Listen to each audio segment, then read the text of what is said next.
Please welcome to the stage Inc. Executive Editor Diana Ransom in conversation with co-founder of Peoplehood and SoulCycle, Elizabeth Cutler, and co-founder and CEO of Toki Doki, Pooneh Mohajer.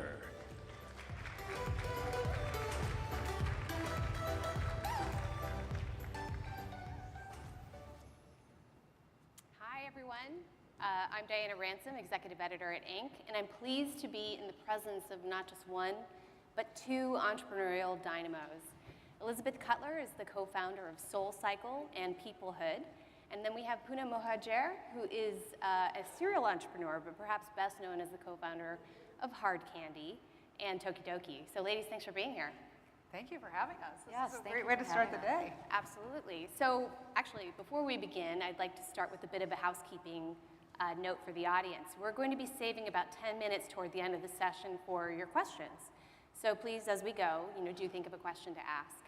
So we're here to talk about, we're talking about second acts and what it takes to launch not just one, but two and maybe even three fast-growing companies. So hats off to you both for your accomplishments, and can't wait to get into it. So Elizabeth, let's start with you. So I'm sure people have heard of a little company called SoulCycle. It's this spinning fitness brand that you started in 2006 alongside your partner, Julie Price. But they might not be as familiar with Peoplehood. So if you could just give us sort of a tour of what Peoplehood does. Well, at Peoplehood, we are taking the sort of best of SoulCycle, that kind of connection that you felt in the room with other people, and creating the structure and the scaffolding for people to engage and have meaningful connections. It's kind of like a dose of humanity. And we're describing the 60-minute experience as if AA, church, and SoulCycle had a baby. It's a little bit like you have to have the experience to really feel what it's like, but once you do it, you want to come back over and over again. Yeah, very cool. And I think you're actually having a session later today. We are. I hope you all can make it. We're going to do like a little mini intro so that you all can have the experience of what it's like to attend and gather. We've been running these now for the last year and some. In a beta mode, and over 2,000 people have gone through it. And one of the most exciting things is that you can come by yourself, you can come with a partner, or you can do it with your work teams. And it's been really cool because, of course, we just started with individuals and couples because those were the people that were within our network. And everybody was like, I want to bring this to my team. So we've been working hard to develop that. And we did something yesterday that was really fun, and we're looking forward to doing it again today. All sorts of applications, I'm sure. And, yeah. And Pooneh, I was joking with my colleagues before today's session about how I was nervous seeing you because I like literally scrubbed the nail polish off before coming because it was all chipped off. So everybody's heard of Hard Candy, but similar to what we were kind of discussing, maybe they're less familiar with Tokidoki, sure, even though it's been around for several years. So why don't you give us a tour of what Tokidoki is? Okay, so Tokidoki is actually my third company. It's a pop culture lifestyle fashion brand based on my business partner's artwork. His name is Simone Legno, and he's a world-renowned graphic artist as well as a fine artist. And basically we take his art and we apply it to different products, consumer products. So we have artwork, we have handbags, cosmetics, vinyl collectibles. We're very much a part of the pop culture zeitgeist. We're in our 18th year of business. It's really hard to believe because I feel like we're still in our infancy after all these years. And we have an international business and we're growing. Yeah, it's just really fun to be able to spread his art. He's obsessed with Japan and Japanese cute character culture, and it's definitely expressed through his artwork. Tokidoki means sometimes in Japanese, and his philosophy of that, he's kind of philosophized that word in that we all wait for those moments that happen sometimes in our lives that change our destiny, so it's a very hopeful way of looking at your life. So on the prep calls leading up to today, I was impressed by the similarities between your two ventures. You just in the respect that they kind of both came from, say, an inside or a key experience that you had in running your prior company. I think you kind of got into this a little bit, but Elizabeth, where did the idea for Peoplehood come from? Well, I mean, the idea really came from what worked so well for us at SoulCycle. I lived with a banker, and he was so frustrated that I wake up in the morning, be so excited to go to work, and he was like, "People never write me thank you notes for doing deals. Why are people, so enthusiastic about this company that you have?" And Julie and I really took that to heart, actually. And so we looked at, what are these common threads that when we roll it together really exemplify what it means to feel connected to another human being, and spent 3 years looking at research. And the data around connection, as most of us know, if you read the newspaper, is bad. It's really, it's kind of terrifying, actually. And I think it's just that we don't have dedicated spaces to be able to have these kinds of experiences, and that when we do them, it makes us feel so much better. And so if we can have something that's low friction and sort of low stakes to get into, that's a peer-to-peer facilitated experience, what we're finding is that there's a lot that can come out of these hours. And since we're all busy, it's wonderful to be able to think that we can do this as a practice and then have it bleed into the rest of our lives. And there's just a lot of great skill building that comes out of that. And we're just noticing that the real essence of what made SoulCycle special is something that we can do again. Yeah, and especially after 2.5 years of pure isolation, or just people are dying for that connection again. 100%. trying to capture that connection. Yeah. So Pooneh, if you could take us on a bit of explainer on where Tokidoki came from. So after Hard Candy, I started another company with my ex-husband, which was a technology company. It was service-based, and I really missed product development. We had a concept to come out with a product specifically for men in the health and beauty space, which would have been pretty easy to execute after all the experience I had. And we were looking for design talent and stumbled upon Tokidoki.it, which was my business partner Simone Lenyo's professional calling card, and went on there. And I mean, literally, when my ex-husband showed me the website, I was screaming like a lunatic, like, "Oh my God, what is this? We have to get this guy. This guy is a genius." He was one of the best Flash animators in the world at the time. And there was this juxtaposition of these cute characters and these gorgeous Japanese women. And I mean, I just fell in love. Most people thought I was insane when I was telling them that we were starting this company. So we proceeded to stalk him, literally stalk him. And he finally agreed to come and meet with us. And here we are, it'll be 20 years next year that we've been partners. We launched the brand in 2005, and it really was coming out of each iteration after selling Hard Candy. So it's pretty interesting. It is really interesting though, because everybody here who's either founded a company or is working for a startup or a fast-growing company, it's important to take a step back and actually see the connections of oh, this is really doing well, and this could become its own thing one day. I mean, it's important to to have that perspective, I think, for this audience in particular. So economies of scale being what they are, you start one company, it makes sense that starting the second company would be easier.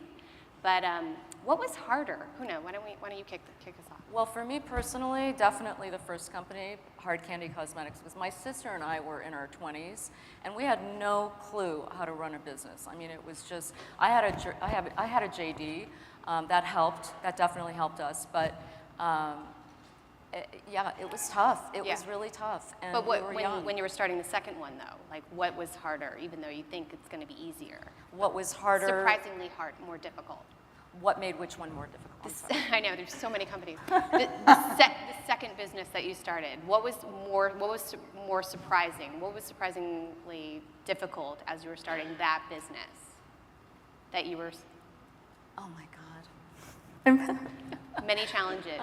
So many challenges. I mean, I would say one of the most difficult... You started with your ex-husband. So one of the most difficult things for Tokidoki, which is a third business, is really, you have an affirmative duty to protect your IP, and we had a massive litigation that we had no choice to get into, and to protect our IP, and it ended up taking 3+ years and costing about $1.3 million out of pocket, and it was distracting, and so I would say that was really difficult.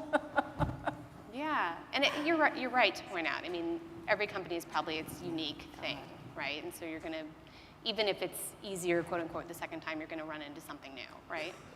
There's always something new. Right. So Elizabeth, what was sort of surprisingly more difficult for company number 2? Well, we have not launched yet, so I can answer that question, I'm sure, more efficiently later. But I think that for us,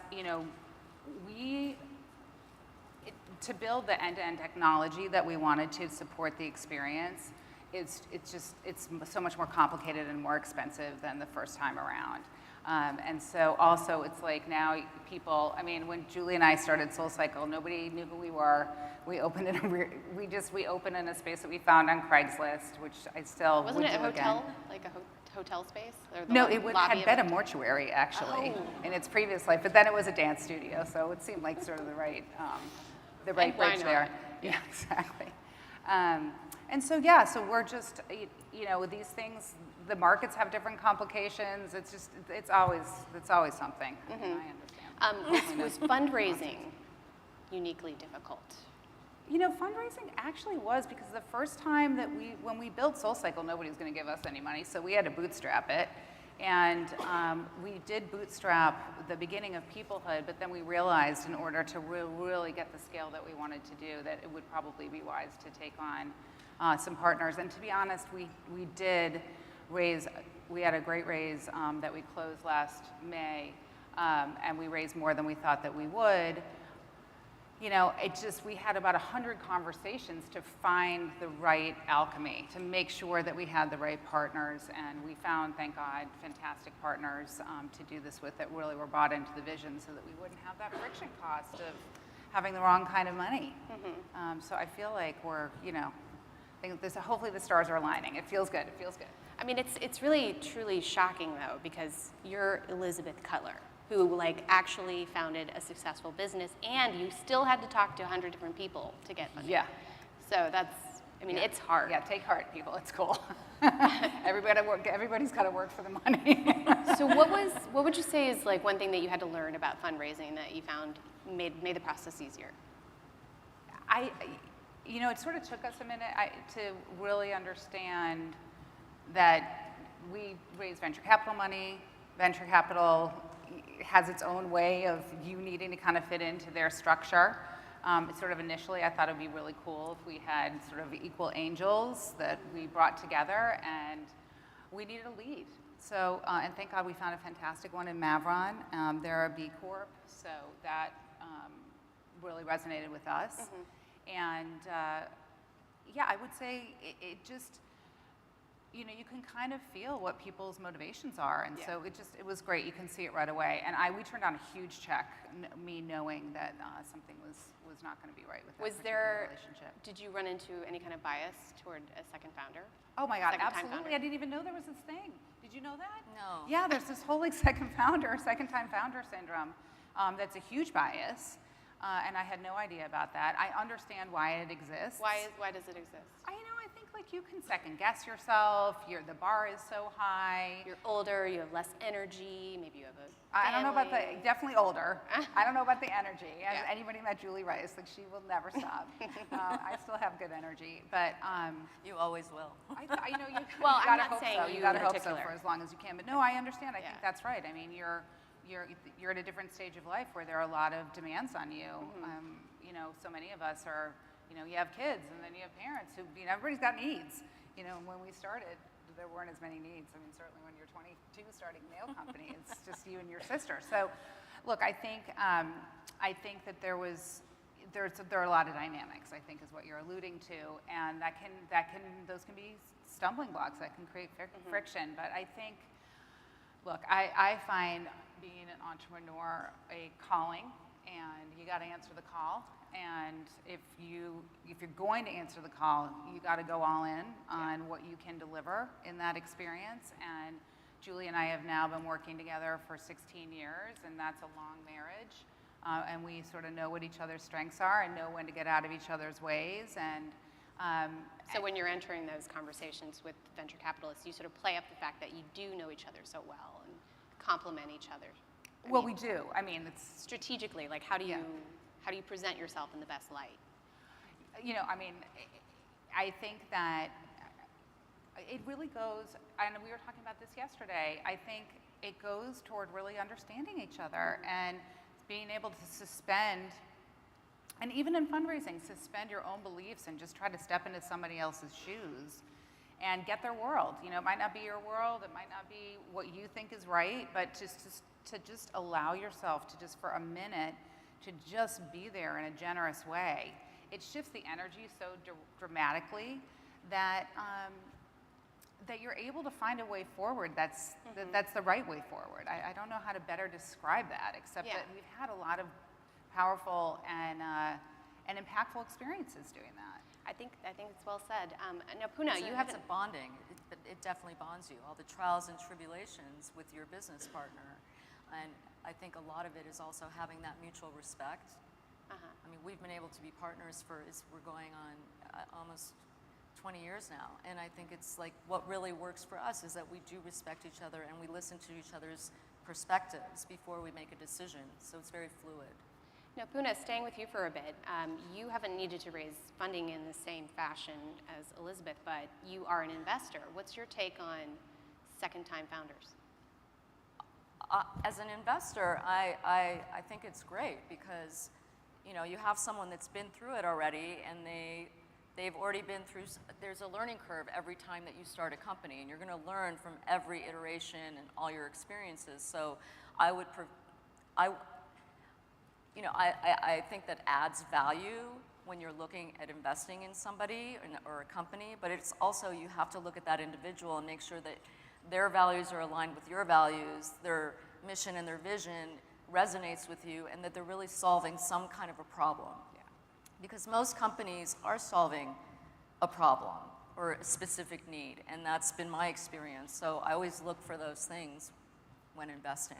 Right. I mean, and there's nobody can take that track record away from you, right? I mean, Elizabeth, you sold your company in 2016 for around 180 million.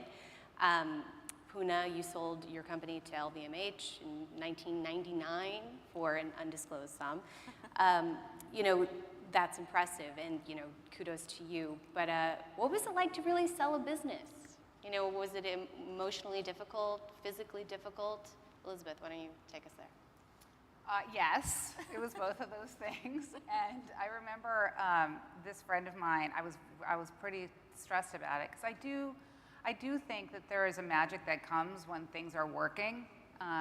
You know, like winning solves all problems, and we were really winning, and we really leaned into that so hard.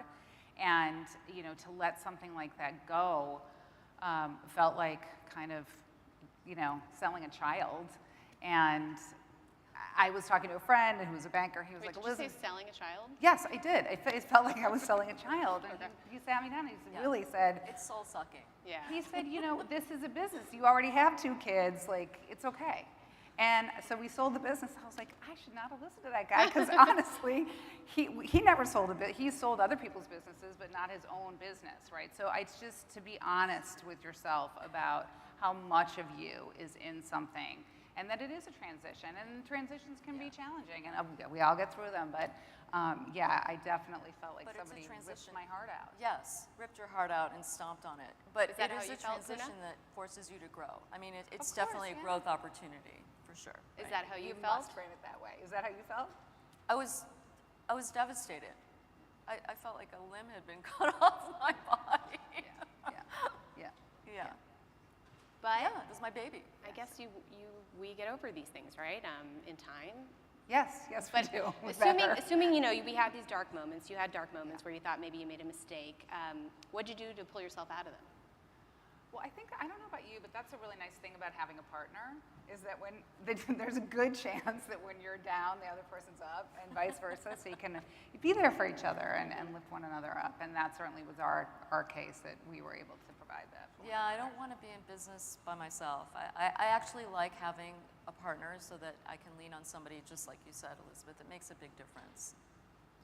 So I guess moving on, when do you know that it's the right time to start the next thing? Pooneh? After you've sold your company. Well, clearly you have time after you've already sold the company, but I mean, you know, you need to take some downtime too. I mean, I think we talked about this in the green room. It's like you get tired. I mean, you just gave it all to this business. Some people do get tired, and I am definitely in that category. Yeah.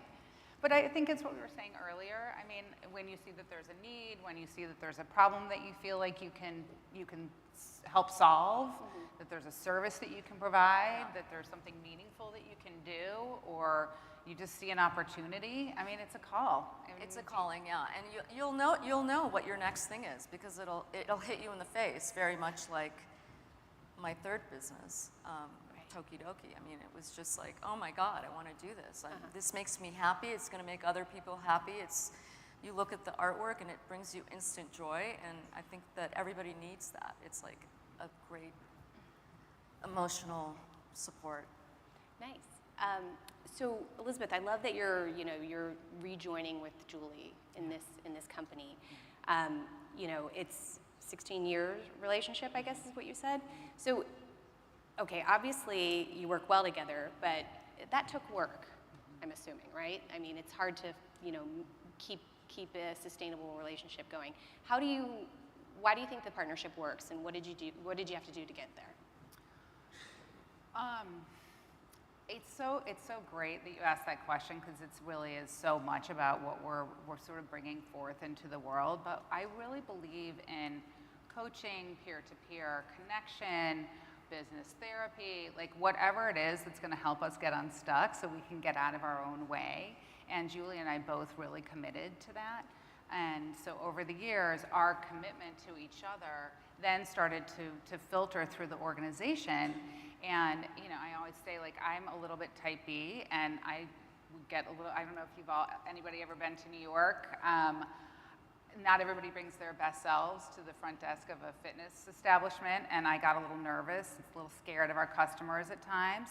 And I realized, like, I just needed to figure out how to listen to people in order to solve what it was that they needed, and that would allow me to really interact with our customers better. And I learned that would help me to interact with Julie better, that it would help me to interact with the teams that we were leading better. And so all of these skills that we sort of got as a result of, like, my own paranoia really allowed us to, like, build a very healthy organization. And I think that those kinds of connection points, to come back to what we're doing with Peoplehood, really brought us to this place where, these are things that nobody is taught and that nobody is given, and that we all can really leverage in our everyday lives. And Pooneh, you can probably speak to this too, having started a business with your sister. Yeah, God keeps putting that challenge in front of you until you realize that maybe it's not a good idea to be in business with your family. But, my sister and I almost killed each other. That was really tough. She's my younger sister. And I think, she didn't like her older bossy sister trying to tell her what to do. And so, we had issues, and we come to the business with issues. It's hard enough to have a business partnership. So I think going into it, now there's tools, there's coaching, there's business coaching, business therapy.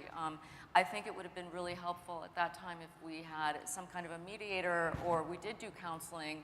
So if you see friction and you are in a business with your business partner, I think it's helpful to bring in a mediator or a third party to help you guys communicate through that, push through it, and get to the other side, and just focus more on, focus on your business instead of issues that might be, friction that might be happening between you. What worked well in working with your sister? Like, I assume you complement. I think that what worked really well for us is she's extremely creative, and I have a legal background, and I can't relax if I don't know what's happening in the finance and the legal department. So there was two separate, very important parts of the business that were being attended to. So it was kind of divide and conquer. So I think that worked really well. And what do you wish you would have done differently if you could go back to hard candy? I wish we had had a coach coaching us along the way, just to, just at the emotional minefields, that you might hit working with family. I think that would have been very constructive for us. But that wasn't really even talked about back in the 90s. No, absolutely, and that's a really good point. I mean, this whole conversation around, starting up a business with a loved one or a partner, and is a really good segue into the discussion of, the importance of potentially therapy. And it used to be this newfangled thing of, like, entrepreneurial couples going to see a couples therapy, and it was so odd. But now it seems like pretty common. Elizabeth, you've described having gone to therapy with Julie. What's one thing you learned from that experience that helped you run your business? Well, it takes practice, I think, is the main thing. I mean, you can't, it's like anything. Like, we just think like, oh, you know, we'll get married and it'll all work out, or we'll have kids and we'll know what to do instinctively. I mean, it's ridiculous. Like, we need to have some support so that we can find these common grounds, we can share a common vision, and you can take the friction out of, it's just like, everything's so hard. Just keep it easy. And I feel like it really does do that when you commit to it, when you commit to the practice. But you said something to me on the prep call that I think is just fantastic. I want to make you talk about it again. You know, you said something about like how you water your plants, you feed your plants. Oh my God, yeah. Yeah. Can you? Okay. I'm like thinking about this. I think COVID has like made us really realize like we all breathe the same air. We really have more in common than we think. And there's so little tending to this space between. And I was talking to my friend about it, and my friend was saying how they had just gone to therapy, and the therapist said, "Do you have dogs? Does anybody have dogs? And do you feed your dogs? Yeah, you feed your dogs. Okay, do anybody have plants? Do you water your plants? Everybody waters their plants and feeds their dogs, which is great. We don't do that very simple activity. We forget, let's put it that way, we forget to do that for the most important relationships that we have around us, whether it's with our partner at home or even with the kids or at work. Like this kinds of it doesn't take that long. It really takes just about 3 minutes to just be present with somebody. And we have, fortunately, enough time in the day to do that. But I just think it is so funny, like, do you feed your dog? Like, of course I'm gonna feed my dog. Well, why can't I just do that? I'm gonna feed my relationships. And so yes, that has been on my mind like crazy lately. Makes good sense. It does make good sense. And it's easy, and it Only just help takes you. a lot of stress out, right? Yeah. It'll help you be a better business person. Yeah. So, and Pooneh, maybe I don't know if you've sought therapy in a similar way, but I'm sure you would agree that basically talking through your rough times with somebody else can be really valuable. Yeah. So I've been a member of this organization called Entrepreneurs Organization since 1996, and it's modeled after a Young Presidents Organization. So it's a group of business owners that have started their own companies, and they really become like your own personal board of directors. And it's just an amazing organization. And so the relationships that I have in this organization have really helped me because we bounce business issues off each other, but we also bounce the personal issues off each other. And so I guess it could be considered, you know, when you have your meetings with your fellow entrepreneurs and there's strict confidentiality so that you can really be honest about what's going on in your business or your personal life. And I relied heavily on those relationships when we had business issues. Like what? Like at one point when we had hard candy, our product was showing up where we weren't selling it. And someone was walking around our office saying, "This is a great time for a grand theft of all the inventory." We were working with a third-party fulfillment house, and we were always getting Waterford crystal gifts. Everybody, every single person in the office got Waterford. And I was like, this is really extravagant. I always thought that was weird. Anyway, so we had to show up with the sheriff, and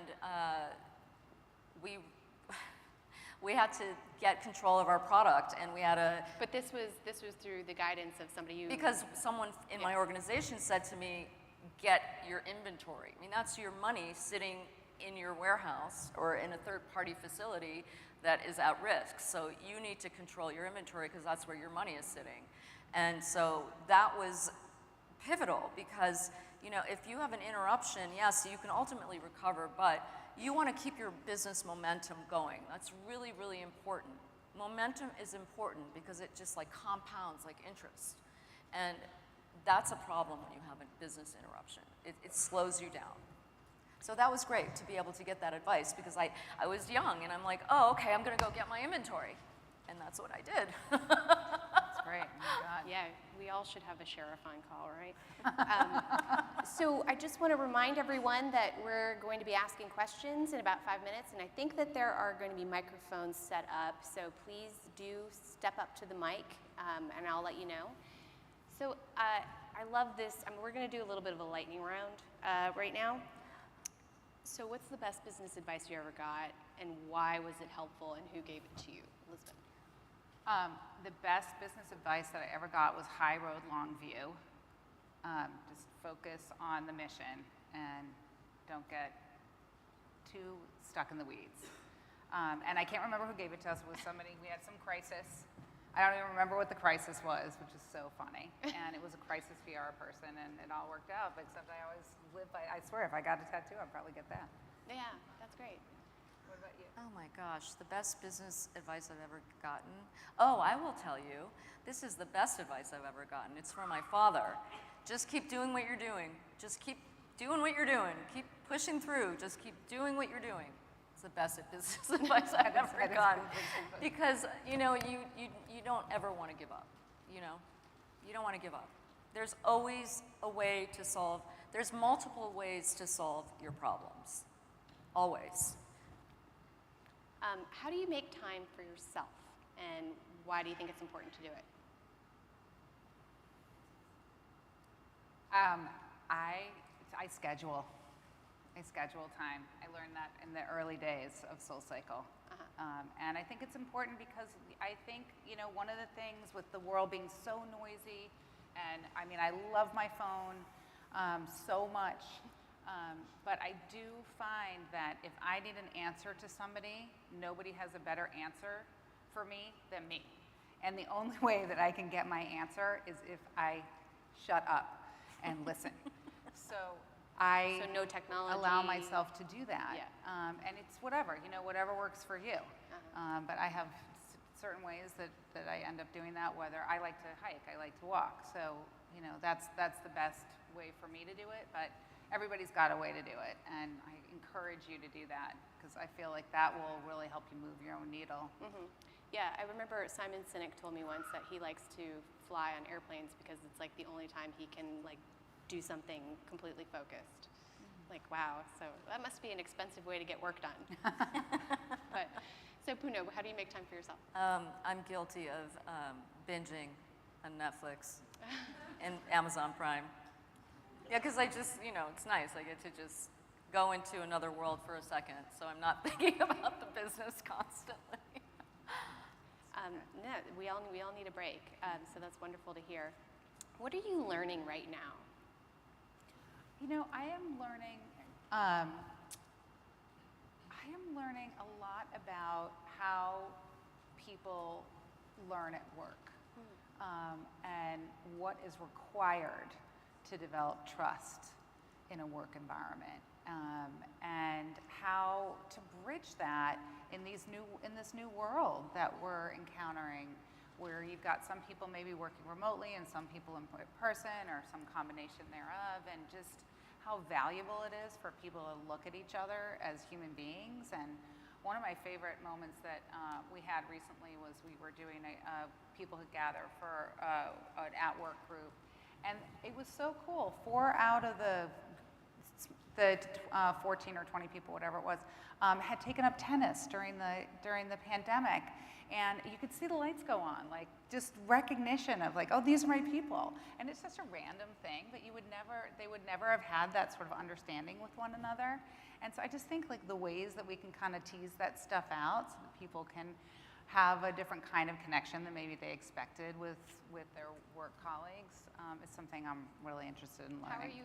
How are you learning about that? Are you reading books? And we're practicing through gathers. I'm listening to podcasts. I'm reading stuff. I'm talking to people. I'm just getting curious. And Pooneh, how about you? Tell me the question again. Oh no, that's fine. So what are you learning right now? Something that you. What am I learning? What are you learning? Oh my gosh, what am I learning? I'm learning how to not completely lose my mind. Let's see. No, really, I'm learning to manage my stress. I'm learning to just, you know, just take a deep breath. You'll figure it out. You know, the sky isn't falling. And I think it's important, like when you have moments of pressure or, you know, you're having an issue that you have to solve within your business, just take a deep breath. And because if you're panicked and you're completely stressed out, you're not going to be able to think clearly. So I think that's something that I am learning, like after all these years, the sky's not falling, I'll figure it out, take a deep breath, you know. We'll figure it out. I'm definitely convinced. You know, trust yourself. Trust yourselves. Okay, so at that, we're going to open it up to questions. I don't know where the questions are coming from, but here we go. Hi, my name's Brianna from Talent Perch. We do on-demand recruiting solutions, training, all those good things. I recently sold my baby of 12 years last year ago, so the morning that comes from it, I was like, yes, I know this team that I had for so long. It's exciting, but it's sad. So, and of course, I had to start 2 more companies like at the same time. My question to you is, how do you, one, not compare teams, but because they're different companies, they have different challenges. So how do you not do the same thing and then get frustrated that you didn't get the same results? So how do you not do the same thing? Yeah, so what I've realized is I was like, okay, I'm going to use the same practices that I was very successful for 12 years into this new business, but then not getting the same results, like the same great results. So Yeah. So how do you, I guess, how do you not get frustrated to the fact that the second company is not working out quite as well as the first one, or the practices that you learned from the first one are not working as well with the second one? I think you have to focus on what is working and try to amplify and build around that. I totally hear you. I mean, it's kind of weird, right? It's like, how is this the outcome when the other outcome looked like this?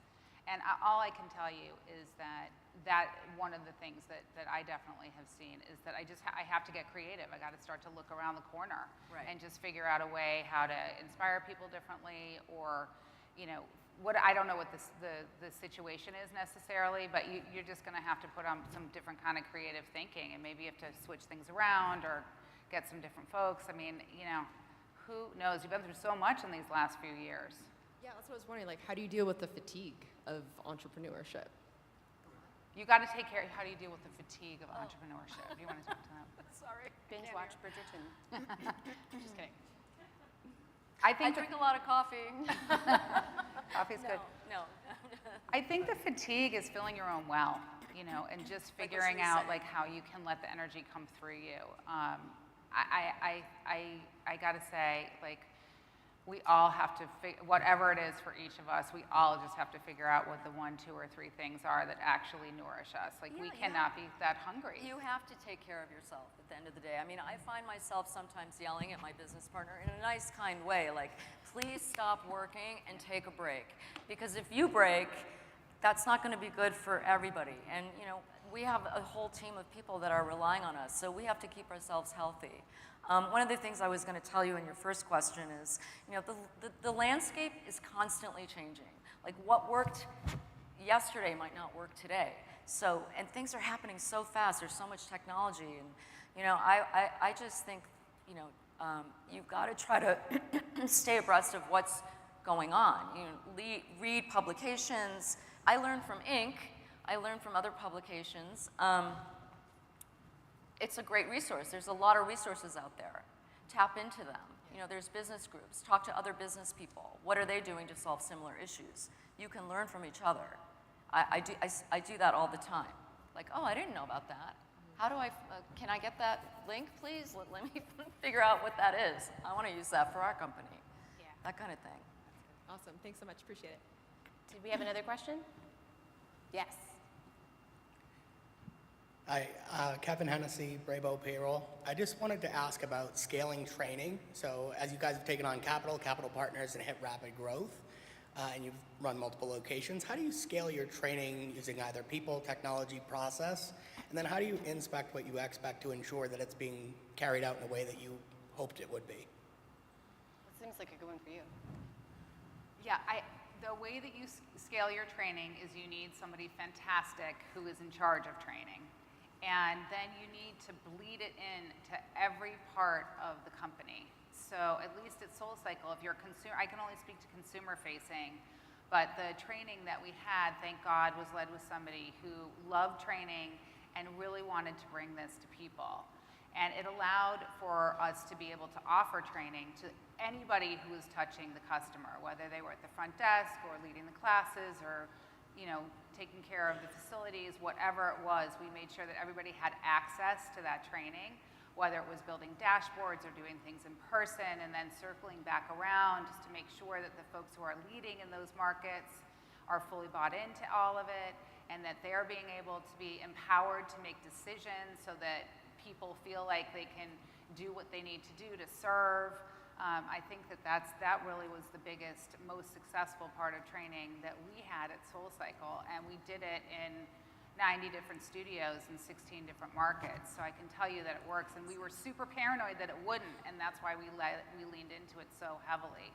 But you're right, it's going to take you some effort. Did you use a tool, like any kind of technology to try to? We did, and I'm trying to remember the name of that right now. It was, honestly, like all this stuff was so new when we were doing it. We were like the third person on their platform. It's probably now some triple billion-dollar business. I'm so sorry that I can't recall, but I know there's a lot of great tools out there. And to your point, I think like Inc. covers a lot of those too. So, or maybe it's even in Marketplace today, but they're out there, they're accessible, and you can find something that can really be tailored to your needs. Yeah, absolutely. Good segue. We're going to be taking a break right after this session to everyone head over to the Marketplace where there's light refreshments. But I do think we do have time for another question if somebody has one. Yes. Hi, my name is Jeff. Elizabeth, I just want to say that when we dropped our son Michael off in Manhattan to college, he passed by a SoulCycle in Chelsea and said, "I'm going to work here someday, Dad." And he went and applied, and he worked at NoHo in 83rd and the Barn. And I just want to thank you so much for giving him that opportunity. Some of his best friends were his colleagues, are his colleagues. Thank you so much And for sharing that. it's been so inspirational to him. So thank you for that. Yeah. My question is, I loved your episode on how I built this with you and Julie, and it's one of my favorite episodes, and I share it with whoever I can whenever I think about it. I loved the story about, you told some of that today about, just a need and trying to create the opportunity and struggling at the very beginning of that. And my question to you is, how did you create a viral sensation? And I don't mean that from a digital perspective. I mean that from people who are passionate about your brand and the experience. How did you foster and encourage that kind of virality? Oh my God, Jeff, thank you so much. I just want to say thank you for lending us your child. I really love the kids, and I think it's so important to try to create good jobs where people can learn something and make some friends and just have something to look forward to. I just want to say, Elizabeth, he met you twice I think you work out at the Upper West Side or something. I don't have to disclose that, but okay. It was the biggest thrill of his life, so I just, sorry to interrupt you. But. I'm so grateful. So we don't have much more time, but how do you make a viral hit? Viral, I think that's such a tough question it really because it's so layered. It really is. The way that I think it happened at SoulCycle is that when we cared about the people who walked through the front door. We cared about the people who worked for us. And that kind of care and fun and passion and life, like who doesn't want to feel alive right now? I mean, we're coming out of a global pandemic. And I think anything you can do to layer on life and the experience that folks are having, I think is a huge piece of it.